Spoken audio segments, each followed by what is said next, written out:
कहते हैं भ्रष्टाचारी बचाओ। मैंने साफ साफ कहा था मैं खिचड़ी चोर के लिए काम नहीं कर पाऊं। पार्टी का कोई भविष्य नहीं। कांग्रेस पार्टी अब इतिहास जमा हो चुकी है।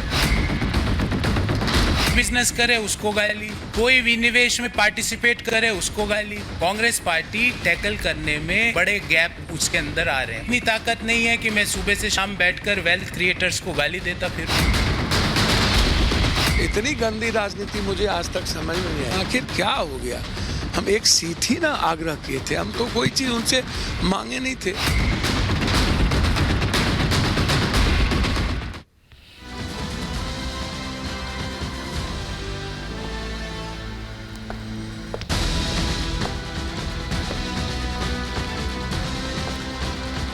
नमस्कार, मैं हूं आपके साथ हिमानी नैथानी। शाम के 5 बजने को हैं और हम लेकर हाजिर हैं अपनी खास पेशकश 5 का प्रहार, जिसमें आज मैं बात कर रही हूं राम के नाम पर और सनातन विरोध के नाम पर टूटती कांग्रेस की। और ये हम नहीं कह रहे, बल्कि ये कहना है कांग्रेस छोड़कर जाने वाले नेताओं का, जाने माने प्रवक्ताओं का।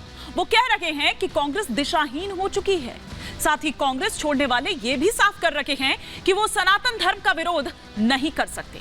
हालांकि गौरव वल्लभ पहले नहीं है जो सनातन के मुद्दे पर कांग्रेस पर सवाल उठा रखे हों। इससे पहले आचार्य प्रमोद कृष्णम हो, अर्जुन मोढवाडिया भी इस तरह के आरोप पर कांग्रेस को घेर चुके हैं। इस मामले पर सियासी पारा चढ़ा था। आपको याद होगा INDIA के सहयोगी दल DMK के नेता उदयनिधि स्टालिन के सनातन विरोधी बयान देने के बाद, जब उन्होंने सनातन की तुलना डेंगू मलेरिया से कर दी थी। तभी कांग्रेस के कुछ नेताओं ने पार्टी को यह सलाह दी थी कि सतर्क रहें और इस तरह के जो बयान हैं उनको समर्थन ना करें।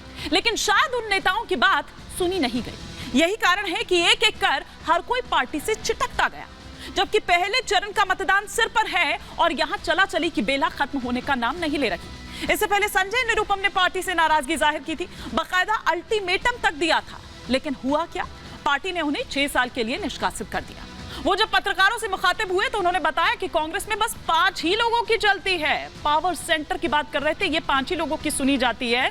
वो है सोनिया गांधी, राहुल गांधी, प्रियंका वाड्रा, मल्लिकार्जुन खड़गे और केसी वेणुगोपाल। और किसी की बात की कोई कद्र नहीं है। अगर इस पावर सेंटर, इस लॉबी का कोई नहीं है तो सुना ही नहीं जाता है उनका कुछ भी। कांग्रेस हमेशा देश के वेल्थ क्रिएटर्स को नीचा दिखाती है। अब सवाल तो यह है कि राहुल गांधी इस पर कुछ कहेंगे, क्योंकि ये तो उनके अपने नेताओं के आरोप हैं। हाँ, हालांकि अब वो उनके नेता नहीं रहे, उन्होंने बीजेपी ज्वाइन कर ली। लेकिन भारत जोड़ो यात्रा निकालने वाले राहुल गांधी कांग्रेस तो जोड़ नहीं पाए। ये चला चला की बेला जो है उसे तो रोक नहीं पाए। और अभी कल ही राहुल गांधी के साथ कंधे से कंधा मिलाकर चलने वाले बॉक्सर विजेंद्र सिंह ने बीजेपी ज्वाइन कर ली। कहां गई आपकी वो मोहब्बत की दुकान? थोड़ी मोहब्बत आप इन सदस्यों, इन नेताओं के साथ भी अगर दिखा देते तो ये हश्र नहीं होता आपके चक्कर में, बल्कि पूरा का पूरा जो INDIA गठबंधन आपका है उसकी चुनावी गाड़ी अटकी पड़ी है, अटक गई है।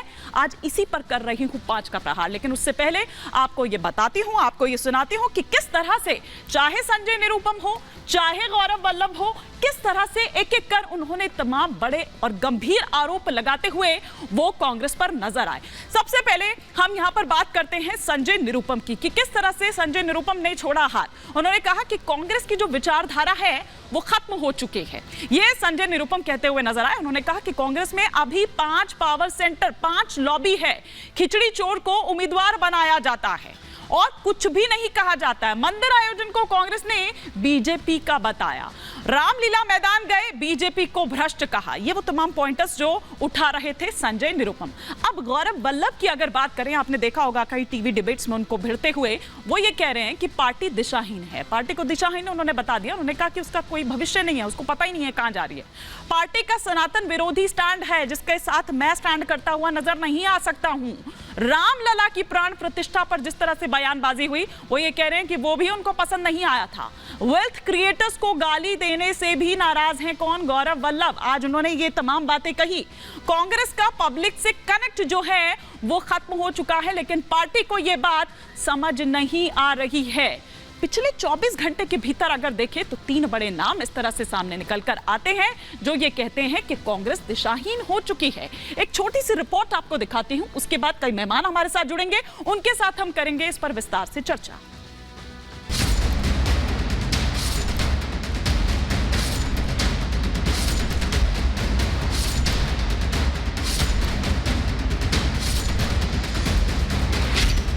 आईएनडीआईए में चलाचली की बेला खत्म होने का नाम नहीं ले रही। जैसे जैसे लोकसभा चुनाव नजदीक आ रहा है, वैसे वैसे कांग्रेस और आईएनडीआईए की नींव हिलती जा रही है।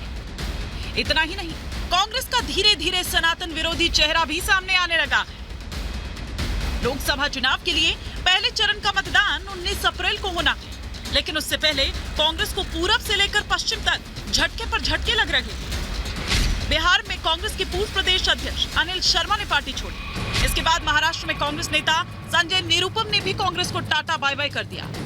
इसके बाद ये कारवां आगे बढ़ा और हरियाणा पहुंचा, जहां बॉक्सर विजेंद्र सिंह भी कांग्रेस पार्टी का दामन छोड़ बीजेपी में शामिल हो गए। कांग्रेस में भगदड़ की वजह किसी को समझ में आती, उससे पहले कांग्रेस को एक और बड़ा झटका लग गया। कांग्रेस के राष्ट्रीय प्रवक्ता गौरव वल्लभ कांग्रेस का हाथ छोड़ बीजेपी में शामिल हो गए। कांग्रेस में पार्टी छोड़ने का ये सिलसिला पिछले 6-7 महीनों में काफी ज्यादा रहा और अब चंद घंटों में ये झटके कांग्रेस को कहां ले जाएंगे, ये तो देखने वाली बात है। बहरहाल पार्टी छोड़ने के बाद जिस तरीके से गौरव वल्लभ और संजय निरुपम ने कांग्रेस को लताड़ा है, वो सुनकर तो खुद कांग्रेस के पसीने छूट रहे होंगे।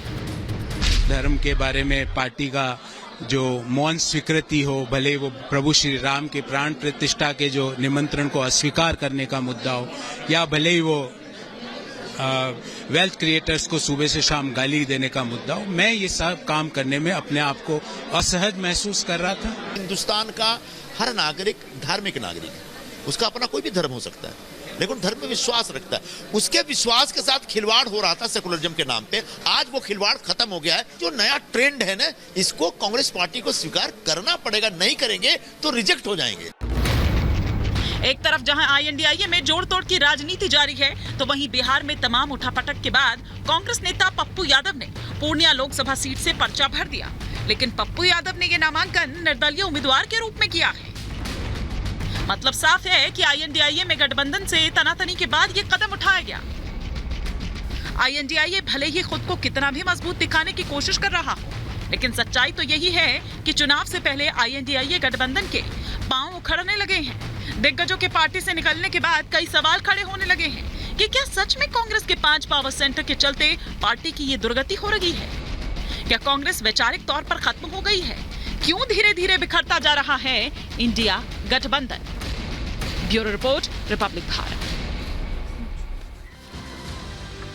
और इसी पर और विस्तार से चर्चा के लिए तमाम खास मेहमान हमारे साथ जुड़ चुके हैं।